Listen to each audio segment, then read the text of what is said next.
Hi folks, John Dunn here, RPG freelancer, publisher behind Melia Via. I'm up here today at Immortals with Mikey.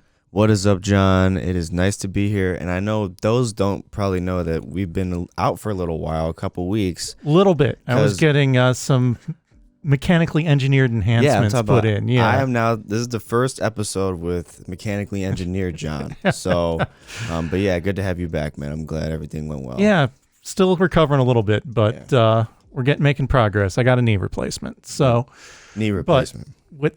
But with that in mind, the topic today, I'm kind of feeling this game. I mean, there's got to be a theme. Our main protagonist is one who is very heavily enhanced and who is constantly training, much like the physical therapy I'm going through right now. And might be a mutant like yourself. Well, I mean, let's not jump to conclusions. But the game we're going to talk about today is The Witcher, right? And most folks know The Witcher from either the video game line or the Netflix series.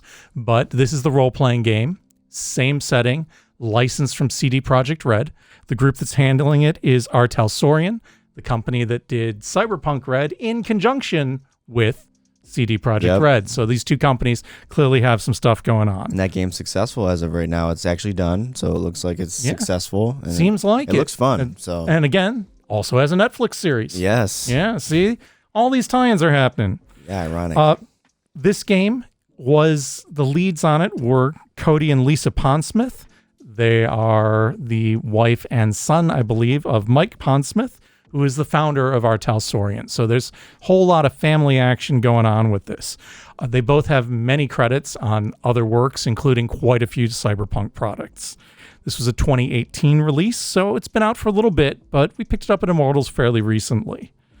Just going to kind of walk through it, but I do want to note there's some fantastic art throughout. Some, I think, is from the video game line, but quite a bit of it is also cool original art and some cool maps going on here, too. Have you played any of the video games? I haven't, but I have watched some of the Netflix series. Yeah. And did you really like the Netflix series? Yeah. Did you watch the latest season? I have not caught up on it yet. Little controversy. I'll let you view it for yourself. All right. I appreciate that. I liked it. I mean, yeah.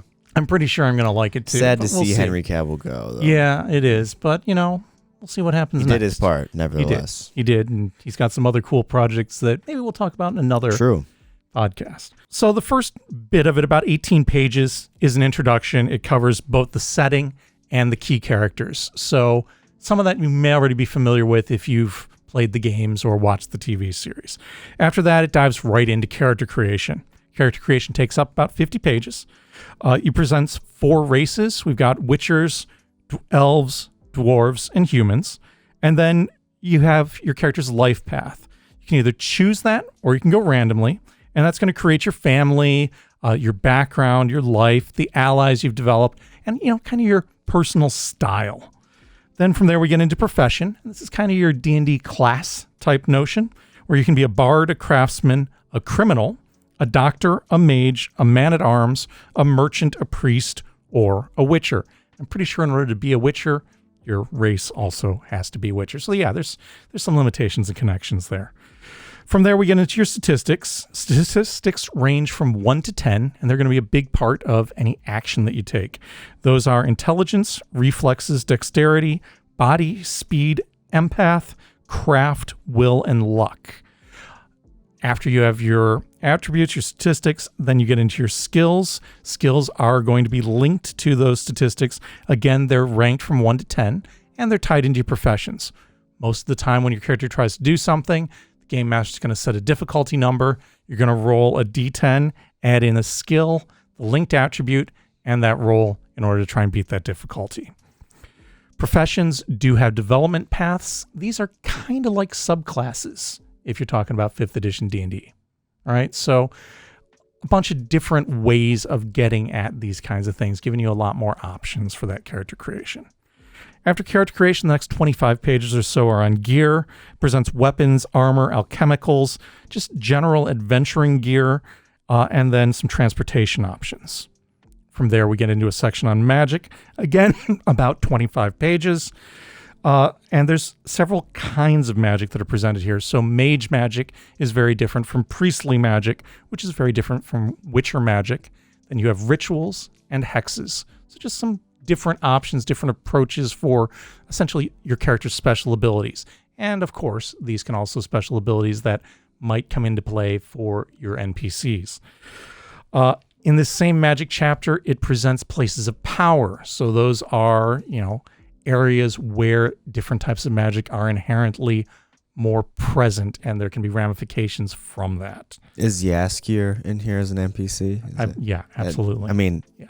I'd be kind of disappointed if not. You'd be surprised if she wasn't. Yeah. Disappointed. Yeah, fair. After that, we get into crafting. There's 25 pages of crafting, and you get a full system for creating gear as well as alchemicals. So if you want to come up with your potions or your, kind of special magical tools here, that's an opportunity. Combat's about 30 pages. This is a very comprehensive system because, let's face it, the video game and the TV series have an awful lot of fighting going on. The game does a decent job of presenting that and giving you a lot of different options in combat so that every action isn't just, ooh, I swing my sword at him. There's different things you can do in here. I like that.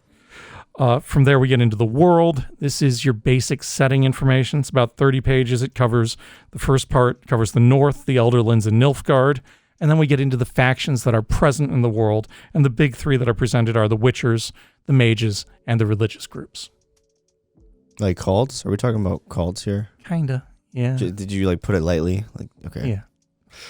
Yeah. Then there's a GM's guide, 25 pages, just a lot of discussion about what kinds of adventures you're going to want to run, what kind of tone you're going to want to set for the campaign.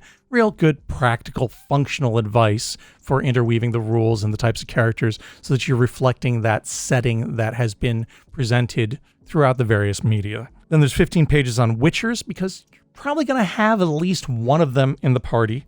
And this covers the Witcher's life path and also those mutations that are kind of characteristic to them. Then we've got 15 pages of relics, and these are basically, the setting's magic items. And then a bestiary, and the bestiary is another 50-page chapter, so there's a lot that's going on here. We get our NPCs, we get a range of creatures, and those NPCs range from just commoners all the way up to witchers. Right? Yeah, I feel like as a witcher, if you choose to be so, you should study that bestiary. Oh, unquestionably. Like yeah, no question about it. But and the flip side of that is sometimes for the game master, it's nice to have a surprise or two. And yeah, the game master has creativity there to probably create something new. Or maybe. To adjust something. Yeah, I'm sure right? Because not every instance of a monster is going to be exactly the same. Exactly. After that, there is an intro adventure. I call it the quest chapter. It's 12 pages. It's entitled To All a Good Night. It's just a sample introductory adventure. It's a good way to get your characters together for that first time out, or, even just an opportunity to try the system out and give everybody a chance to see if this is something that they'd like to play for a longer time. Now, we do just have the core book on the shelf, but this is a pretty well fleshed out game line. There are quite a few other books available for it that can flesh out that world and provide some additional adventure opportunities for you.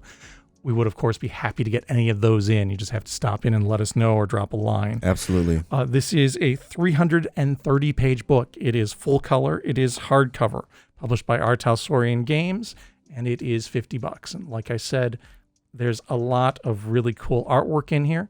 And each of these chapters are color-coded, and that's a full bleed print. So you can even just see, when you look at the spine, what chapters are and make it easy to flip to. Nice. And find just the thing you want. Yeah.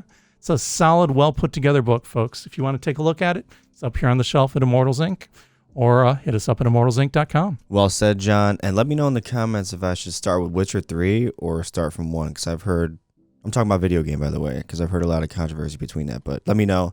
Thank you for John for coming in today, and I'm glad everything's all well with you, and see you guys next time. Till next time, folks, good gaming.